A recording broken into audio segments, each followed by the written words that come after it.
Gluposti, odgovorio je debeli kontrolor. Mašine me ne vole, drugačiji sam. I to te čini tako posebnim. Harvey se sada osjećao mnogo bolje. Percy je imao problem sa vagonima na svojoj deonici puta. Brže, brže idemo! Mi njega guramo! Ne zaustavljajmo se, ne zaustavljajmo se! U pomoć! Zavapio je Percy. Njegov vozač je zakočio, ali je bilo suviše kasno. Sleteli su sa Bolđijevog mosta.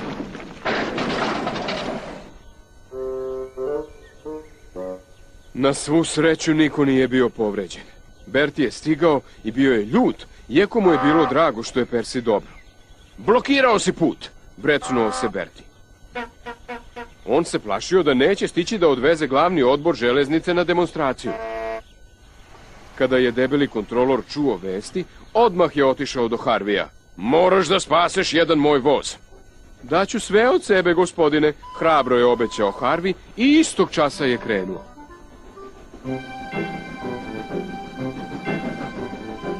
Harvey je stigao na posao.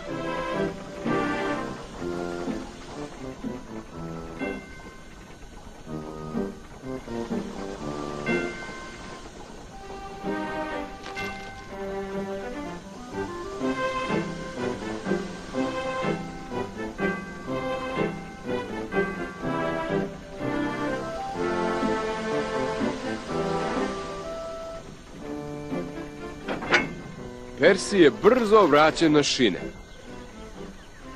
Glavni odbor je bio zadovoljan.